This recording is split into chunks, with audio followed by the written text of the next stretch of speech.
Big pass நேயர்களுக்கு வணக்கம். So இன்னைக்கு வீடியோவில் நம்ம என்ன பார்க்க போகிறோம் அப்படின்னா, தோ வந்துட்டால என் வத்தி குச்சி வந்துட்டால அப்படின்ற மாதிரி முதல் ப்ரோமோவில் நம்ம ஜோவிகா வந்திருக்காங்க. ஸோ ஜோவிகா ஆப்வியஸாக வன்மத்தை கக்குவாங்க, நமக்கு தெரிஞ்சது தான். அது உள்ளே இருக்க ஃபைனல் கண்டஸ்டன்ஸ் ஆகட்டும், இல்லை வெளியேருந்து வர்றவங்களாகட்டும், எல்லாருமே வன்மத்தை கக்கிட்டு தான் இருக்காங்க. இந்த சீசனே அப்படி தான் வேர்ஸ்ட் ஆயிடுச்சு.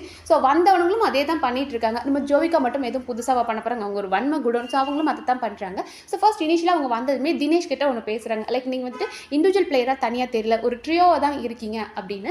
அது உண்மைதான். இப்போ மணி, விஷ்ணு, தினேஷ் அப்படின்ற மாதிரி ஒரு கேங் இருக்கு. பட் இந்த கேங் ஃபார்ம் பண்ணதுக்கு காரணம் மாயா கிட்ட இருந்து தங்களை காப்பாத்திக்கிறது தான். ஏன்னா அவங்க ஒரு கேங்கா இருக்காங்க. ஸோ அவங்க நம்ம டேலி பண்ணணும் அப்படின்னா நாமளும் ஒரு கேங்கா இருக்கணும் அப்படின்னு சொல்லி ஒவ்வொருத்தரும் அப்படியே கேங் ஆயிட்டாங்க. ஸோ அந்த டீம் அடிக்க இந்த team A team B team அப்படின்ற மாதிரி தான் இருக்காங்க. பட் தினேஷுக்கும் தெரியும் கேங்கா இல்லை அப்படின்னா நீங்க எப்படியோ வச்சு செய்வீங்கன்னு தெரியும், நாங்கள் அதனால தான் இருக்கோம் போமா அப்படின்ற மாதிரி அவர் பெருசாக கண்டுக்கல. அடுத்துதான் நம்ம மாயாவை போய் ரோஸ் பண்றாங்களா நம்ம ஜோவிகா. என்ன பண்றீங்க நீங்க? உங்க மேல எனக்கு எவ்வளவு வருத்தம் இருக்கு தெரியுமா? அர்ச்சனா எப்படியெல்லாம் கதற விட்டா, அவ கூட போய் கொஞ்சம் கொலாவிட்டு இருக்கீங்க, எனக்கு உங்க மேல கோபம் அப்படின்னா. ஸோ அந்த இடத்துல மாயா அப்படியே ஒரு திருட்டுத்தனமான சிரிப்போடு என்ன பண்றது, நாமளே ஓட்டிங்காகவும் மக்கள் கிட்ட ஓட்டு பிச்சை எடுக்கிறதுக்காக நடிச்சிட்டு இருக்கோம், இவ வந்து பொழக்கிறாளே அப்படின்னு சிரிச்சுக்கிட்டு இருந்தாங்க. ஸோ இவங்களை இன்னும் கான்ஃபிடென்ட் ஆக்குற மாதிரி ஜோவிகா ஒரு வார்த்தை சொன்னாங்க. அதாவது நீங்க இல்லை அப்படின்னா இந்த சீசனே இல்லை. என்னடா சொன்ன, மர்க்கா சொல்லு, இந்த சீசனே இல்லை. ஏண்டா டே, அவ இருந்தானதுல தான் இந்த சீசன் அவ்வளோ வர்ஸ்டா பாய்சனஸா போயிட்டு இருக்கு. மேபி மாயான்ற ஒரு கன்னிங் பர்சன் இல்லாம இருந்திருந்தா அப்படின்னா பிரதீப் என்ற ஒரு கேமர் உள்ள இருந்திருப்பான், அர்ச்சனான்ற ஒரு சூப்பர் பிளேயர், தினேஷ் இப்படின்ற மாதிரி ஒரு ஹெல்தி காம்படிஷன் போயிருக்கும். இந்த சீசன் இன்னும் சூப்பரா போயிருக்கும். ஆனால் மாயா பூர்ணிமாவில் தான் இந்த சீசனே வர்ஸ்ட் ஆச்சு. பட் இவங்க சொல்றாங்க நீங்க இல்லை அப்படின்னா இங்க என்டர்டைன்மெண்ட் ஃபேக்டரே இல்லை, இந்த சீசனே இல்லாம இருந்திருக்கும். ஸோ இந்த சீசனை லிஃப்ட் பண்றதே நீங்க தான் அப்படின்ற மாதிரி ஓவர் பில்டப் கொடுத்துட்டாங்க ஜோவிகா.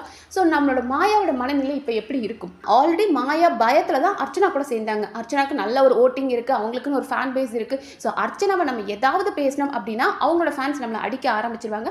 அதனால இருக்க போற இந்த கடைசி வாரங்கள்ல நம்ம ரொம்ப அமைதியா அர்ச்சனாவை அப்படியே புஜுக்கு அப்படின்னு கொஞ்சிட்டு ஜாலியா போனாதான் நாம தப்பிக்க முடியும் அப்படின்றதுக்காக தான் மாயா ஒரு மாஸ்க் போட்டு நடிச்சிட்டு இருக்காங்க. ஆனா இங்க வந்த ஜோவிகா நீ இல்லைன்னா இந்த சீசனே இல்லை அப்படின்ற மாதிரி ஏற்றி விட்டதுமே மாயா யோசிப்பாங்க, ஓ நம்ம தான் தப்பா நினைச்சிட்டோமோ. ஏன்னா நேற்று சரவணன் வந்து சொன்னா அர்ச்சனாக்கு வர கிளாப்ஸ்லாம் வந்து ஃபேக் கிளாப்ஸ் அப்படின்னா, இன்னைக்கு ஜோவிகா நாம இல்லைன்னா இந்த சீசனே இல்லை அப்படின்னு சொல்றா. ஸோ நம்மளோட கேரக்டர் நம்ம கரெக்டாக தான் காமிச்சிட்டு இருக்கோம், நம்ம என்டர்டைன்மெண்ட் பண்ணியிருக்கோம், கேட்க வேண்டிய இடத்துல கேள்வி கேட்டிருக்கோம். ஸோ நமக்குன்னு ஒரு ஆடியன்ஸ் இருக்காங்க, நம்ம அதே மாதிரி இருப்போம் அப்படின்னு சொல்லி நீங்கள் அகைன் புள்ளி பண்ணுறதோ, இல்லை அர்ச்சனாவை டார்கெட் பண்ணுறதோ, இல்லை அர்ச்சனாவை இப்படி தனியே உட்கார வச்சு அள வைக்கிறதோ பண்ண அர்ச்சனாக்கு பிரச்சனையே இல்லை, ஓட்டு தான் ஏறிக்கிட்டே இருக்கும். 2 நாளாவே அனன்யா, அக்ஷயா இவங்கெல்லாம் வந்ததுக்கு அப்புறமே ஆல்ரெடி அர்ச்சனா கொஞ்சம் தனியாயிட்டாங்க. அதுலேயும் அனன்யா எப்போ பாரு கலாய்ச்சிட்டு இருக்காங்க அர்ச்சனாவை. ஸோ இப்படியெல்லாம் இருக்கும்போது அவங்க தனிமையில் இருக்காங்க. அந்த தனிமை தான் அர்ச்சனாக்கு நல்லது. மாயா மாதிரி ஒரு பாய்ஸ்னஸான கேர்ள் கூட போய் அர்ச்சனா உட்காந்து பேசுறதும் கொஞ்சம் பார்க்கும்போது எங்களுக்கு காண்டாகுது. உனக்கு நாங்கள் சப்போர்ட் பண்ணிட்டு இருக்கோம், நீ போய் மாயா கூட உட்காந்துருக்கே அப்படின்னு நாங்கள் டென்ஷன் ஆகிட்டு இருக்கோம்.